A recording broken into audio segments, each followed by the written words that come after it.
So how much data is generated by the Large Hadron Collider? Right. Well, of the part that we're saving, it's somewhere in the neighborhood of 15 petabytes a year, which is a pretty large data set. But we also have to throw away about 99.999% of the data that's streaming out of the detector. So I think there's a stat that there's one sub-detector on one of the experiments that has more data coming out of it than through the largest pipeline in the internet backbone. So it's really an extraordinary amount of data streaming out of the detector. We throw away almost all of it, and then what we are left with is still arguably the largest data set in the history of science. So is it the biggest one officially? I mean, if we were going to compare it to anything, is it the biggest one? Yeah, I think you get into some semantics about what you call a data set. I mean, certainly genomics is producing a huge amount of data, but those are often several different data sets spread around, although they can be used for some common purpose. Astrophysics is about to produce a very large data set, but that's still a few years away. And then you have things like the finance sector and things like this, which I know less about the size of their data, but I think that it's arguably the biggest sort of monolithic data set around. Yeah. So what are the biggest issues around the LHC's data? Right. Well, I think probably the hardest one is trying to figure out which 99.99% of the data to throw away, because once you do it, you can't go back. That sounds scarier than it is in reality. We sort of know what the bulk of the data looks like, and it's sort of not interesting. And the things that we're looking for, should look different from that.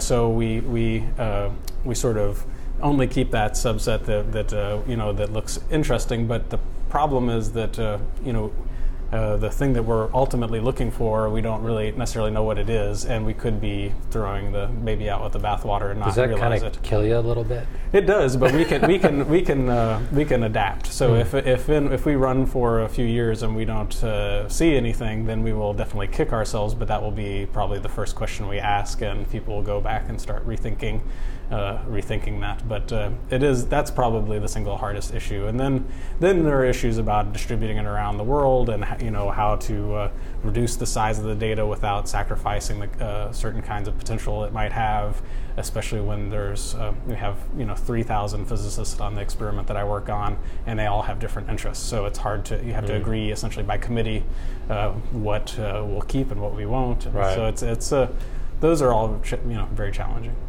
So what outcomes are you hoping for, both from the data itself and also from the process that you're talking about, even getting consensus? Sure. Well, I mean, hopefully we will find some new form of physics. Hopefully it'll be exciting and give us some, maybe it will tell us what dark matter is, which is currently we know is there, but is a big mystery. So there's a lot of physics goals in terms of maybe we'll find out there are new dimensions to space and time, all sorts of profound things in science.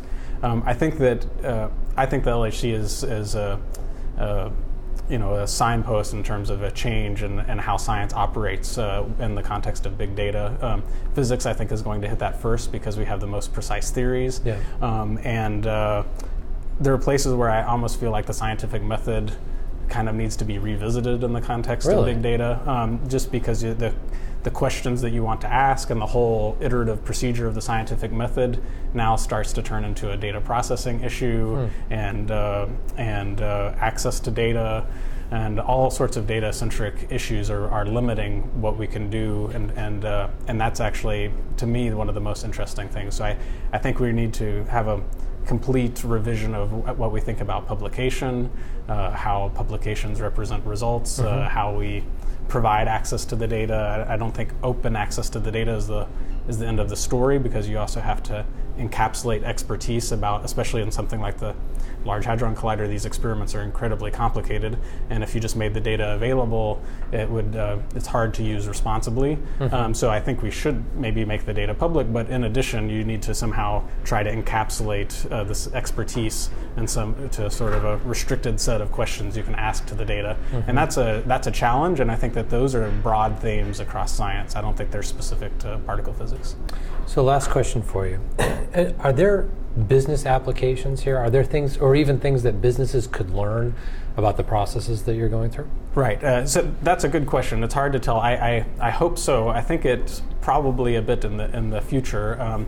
I mean, one thing is that it was the problems that we were trying to solve in high energy physics, a decade ago is what led to the World Wide Web. Mm-hmm. So the World Wide Web was invented at CERN, and it obviously had an enormous transformative change in business. So I don't know that we'll have anything that profound, but I do find that this the things that I think are broken right now in terms of what we do, and I don't hear a lot in the discussions about big data right now. It's not just data. It's sort of data and some algorithmic kind of container around it that allow that data to do certain kinds of things, and then trying to piece those together to do higher level kinds of operations. And I'm sure that that's going to be true in business as well. Just thinking back to the discussion we were just hearing about Google Plus and the differences between just simple lists and this new feature that Google Plus has, which is lists that are in themselves sort of social objects that can do certain things. So it's not just data, it's now data that can do something. And I think that certainly what we see in terms of, it's not just a result, it's a result that can now do something, and trying to rethink how publishing looks in that kind of light. So I hope there are analogies that are there, but if they are, I think it will take a little bit of time to tease that out, and hopefully there's a lot of potential there. Great. Well, thanks so much for being with us. Thank you. Appreciate it.